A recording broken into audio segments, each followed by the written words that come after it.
Bicarakan, saya mulai dalam 3, 2, 1. Assalamualaikum warahmatullahi wabarakatuh. Perkenalkan, nama saya Elvira Damayanti sebagai pembicara satu tim oposisi yang dimana saya sangat menentang musik kita pada kali ini.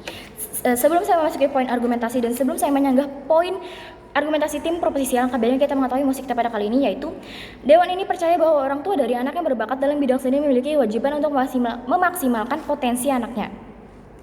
Baik, sebelum saya memasuki poin argumentasi, alangkah baiknya kita mendefinisikan kata kunci pada musik kita pada kali ini, yaitu potensi.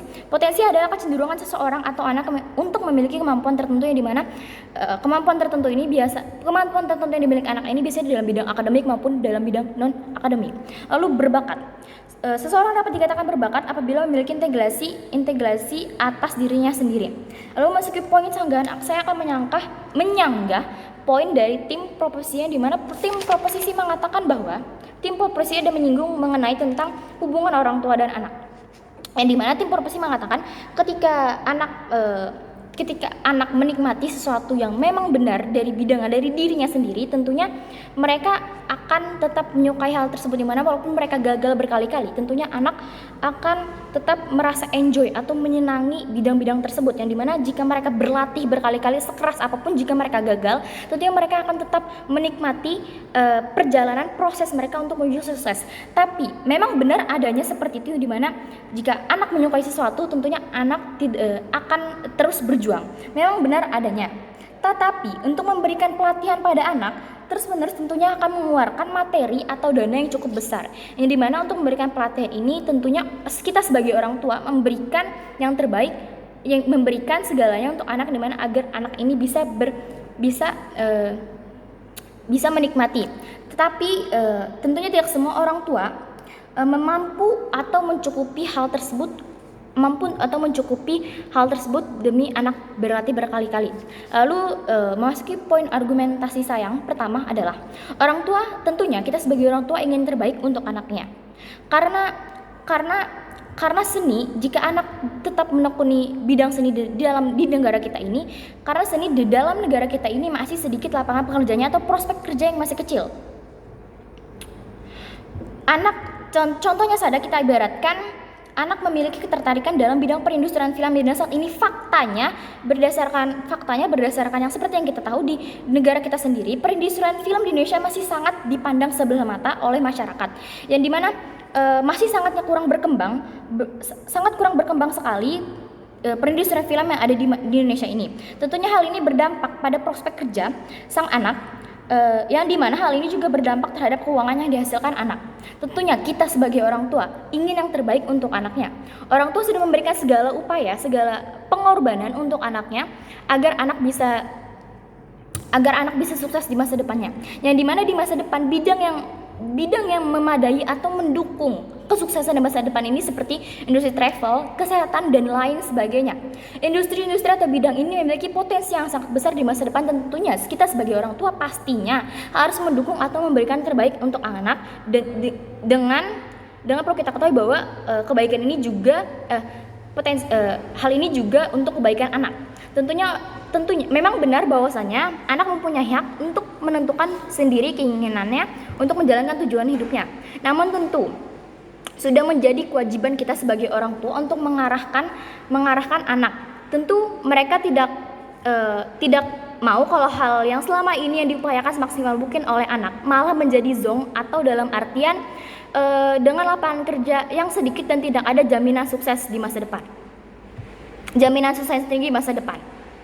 Memang benar bahwasanya banyak musisi atau artis di Indonesia yang sukses, yang sangat memiliki jalan karir yang sukses. Namun bukankah untuk mencapai kesuksesan tersebut diperlukan waktu yang sangat lama dan tidak pasti. Bahkan mungkin harus menempuh perjalanan karir yang sangat lama dan tidak pasti. Perjalanan karir yang sangat lama hingga ke internasional atau menuju jalan kesuksesan baru akan diakui oleh orang lain. Sedangkan untuk menempuh jalan kesuksesan ini, orang tua pastinya memerlukan materi, memerlukan dana, memerlukan keuangan yang sangat besar untuk anak agar bisa menempuh pendidikan yang lebih tinggi di internasional. Dan tidak semua orang tua mampu secara kemampuan dan finansial untuk mencapai hal tersebut. Perlu digarisbawahi dengan terhormat. Kemudian memang benar tidak jarang seniman bisa menjadi sukses besar. Namun kembali lagi mari kita ambil permisalan bahwa misal dalam satu kelas seni terdapat puluhan siswa. Apakah ada jaminan bahwa semua siswa yang dalam kelas tersebut akan sukses? Tentu dari fakta menyebutkan tentu hanya bisa dihitung dari mungkin hanya 2 sampai 3 dari mereka yang akan terangkat namanya dan sukses di masa depan. Ditambah lagi di Indonesia, peluang bagi seniman untuk bisa sukses tidak sebanyak bidang lainnya, di mana di Indonesia sendiri bidang seni ini masih dipandang sebelah mata. Contohnya saja perkembangan bakat seperti artis-artis yang kita ketahui yang saat ini memiliki banyak sekali potensi. Mereka tentunya mengorbankan banyak sekali pikiran, banyak sekali materi yang mereka korbankan untuk mencapai jalan kesuksesan tersebut. Kita ambil contoh lagi dengan Juru Temat. Contohnya saya perkembangan bakat seperti Rich Brian dan Nicky Jevana yang saat ini sangat sedang boomingnya di kalangan anak muda, yang dimana untuk mencapai kesuksesan yang seperti itu tentunya memerlukan usaha yang sangat besar dan tidak dapat dihindari bahwa persaingan untuk mencapai kesuksesan yang besar seperti itu sangat-sangat ketat, yang dimana hal ini bisa memberikan tekanan atau pressure bagi anak tersebut. Dan kita sebagai orang tua tentunya tidak ingin hal ini terjadi pada anak kita, yang dimana seperti yang saya katakan, untuk mencapai kesuksesan itu tidak mudah, dimana hal itu bisa menimbulkan pressure atau tekanan tersendiri bagi anak. Anak akan menjadi tertekan dan hal itu juga bisa berakibat pada anak yang tidak bisa enjoy atau menikmati bakat yang dimilikinya, di mana awalnya mereka sangat menyukai bakat ini, tapi karena tekanan yang terjadi pada lingkungannya, jadi anak tidak bisa menikmati bakat tersebut. Dan juga untuk mencapai hal besar atau sukses besar seperti ini, bukan bakat saja yang diperlukan, melainkan juga privilege yang dimiliki orang tua yang sangat mendukung dalam hal ini. Contohnya saja Maudy Ayunda yang saat ini sudah kita tahu bahwa memiliki kesuksesan yang sangat besar dan kesuksesan yang sangat besar. Hal itu tidak terlepas dari latar belakang orang tua yang pastinya mencukupi dan privilege orang tua yang mestinya mencukupi hal tersebut, yang dimana orang tua mereka sangat mensanggupi dia untuk sukses. Maka dari itu saya sebagai Alfira Damayanti sebagai pembicara satu tim oposisi sangat menolak musik kita pada kali ini. Terima kasih.